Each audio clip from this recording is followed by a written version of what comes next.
I don't want to compare difficulties, but we have a little sense, Jill and I, what it's like to lose a home. Years ago, now 15 years ago, I was in Washington doing Meet the Press. It was a sunny Sunday, and lightning struck at home on a little lake that's outside of our home, not a lake, a big pond, and hit a wire and came up underneath our home into the heating ducts, the air conditioning duct. To make a long story short, I almost lost my wife, my 67 Corvette, and my cat. But all kidding aside, I watched the firefighters, the way they responded. You know, there's an old expression. I grew up right across the street from a fire hall in Claymont, Delaware. I mean, he always makes it about himself. He's just an idiot. He has no empathy, heavy dementia, doesn't even know where the hell he is, and thinks the whole world revolves around him. He's literally telling people who lost their loved ones, who lost their homes, who lost their property, who lost their businesses about a 20-minute kitchen fire. That's a kitchen fire. And this jackass goes on and on and on about a kitchen fire. It wasn't he almost lost his home. I mean, do a little research. A kitchen fire. That's all it is. And this guy has the audacity to go in front of people who lost their island, their city, their homes, their livelihoods, their relatives, and discuss himself.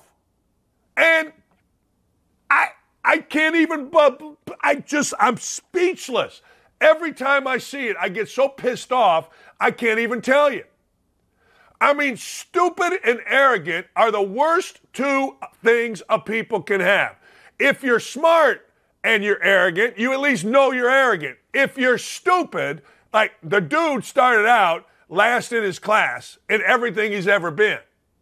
Now let's get that. The dude cheated on his first wife. The dude is stupid. And stupid and arrogant is no way to go through life. It's the deadliest combination. Deadly. Couldn't be a worse combination. And this guy's got it. He's so arrogant and he's so stupid and he's so not out here, and we got to listen to it. We seriously have to listen to this. I thought there was nobody worse that I ever wanted to listen to than George W. Bush. And then Obama came along with his blah, blah, blah, blah, blah, blah, stupid ass stuff. I mean, his idiotic, trying to be on the wall, every wall, trying to be smarter than he is, blah, blah, blah, blah, blah. And now we got this. This is just embarrassing. This just make you mad. This make you mad, and you got to say to yourself, hold the phone, hang on here. This is horrible. This is a horrible human being speaking to people that have lost everything, and this guy is talking about himself, comparing himself. He was so stupid, he stepped off a curb.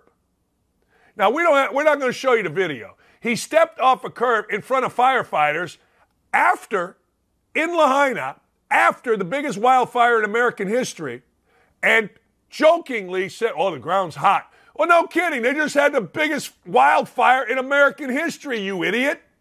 And he thinks he's being clever. And people, kafaw. It's like Peyton Manning. He said, huh. He said, the. I can't believe that guy's so funny. It is amazing to me. It is astounding to me. It angers me to no end. This jackass, this arrogant fool gets up there and represents us. And he don't give a rat's double about you or me. Not even kinda. Not even sorta. He don't care about you, me. If he can't promote it, if he can't profit off it, he don't care. It's a career politician, hasn't done a damn thing in his life. I mean, you're sitting there and you've lost everything that you have, and this guy's telling you about, oh, I don't know, a little kitchen fire. Really? We had a little kitchen fire, but that compares to, to what it is that you all are doing. Oh, okay. My God. I mean, look, vote Democratic, vote Republican, but get this guy away from us. Get this creepy, just get him away. Make him go away. Just get him out of office. Just go. Just go do your thing as an old guy. You know, have a debate, whether it's Newsom or DeSantis or Trump. I don't care, but just get somebody in there that doesn't consistently insult us. Seriously. Joe Biden, 13 days after the incredible wildfires out in California, sleepy, sniffing Petty Joe decides, hey, look, I'm going to show up now. The crowd booed him. The crowd chanted, F you, Biden. Apparently, we can't show that. I wish we could. But Biden spoke, and I'm going to show you 2 clips of Joe Biden lacking empathy, making it all about himself. If Joe Biden can't if Joe Biden can't profit off it or exploit it, he don't want nothing to do with it. This is what Joe Biden said to people who lost their loved ones, 1,000 kids still missing, allegedly, who lost their homes, who lost their property, who lost their business. This is what the best among us, the leader among us, had to say. And Mayor Rick Bassin, Rick, when we talked on the phone, you look like you played in defensive tackle for, I don't know who, but somebody good. But at any rate, somebody good. I want to thank you for your leadership and during this unimaginable tragedy. I don't want to compare difficulties, but we have a little sense, Jill and I, what it's like to lose a home. Years ago, now 15 years ago, I was in Washington doing Meet the Press.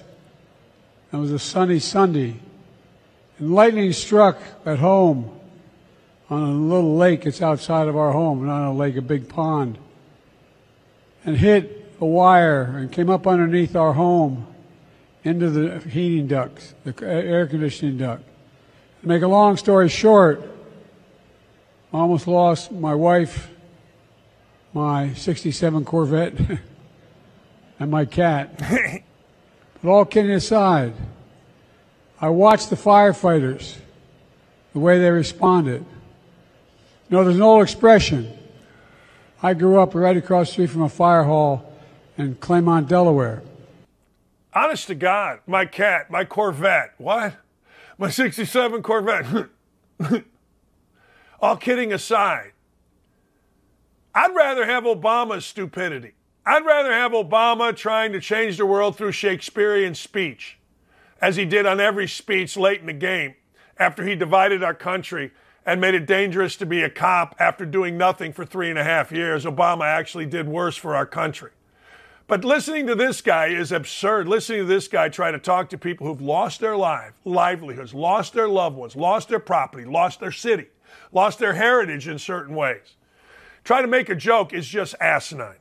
Just completely asinine, and I'm not here for it. I'm just simply not. I'm sorry. I seem angry today because I am. I'm angry that this is who represents all of us. I'm angry that we're paying taxes to this guy to let him choose to do with our money. I'm angry that there's nobody better to come around and beat this guy. I'm angry that the Democrats have this thing figured out a lot better than what the Republicans have when it comes to elections. I'm angry that this is the world that we live in and this guy runs it. He's the most powerful man in the world. I'm angry that this is all we got. That's all we got.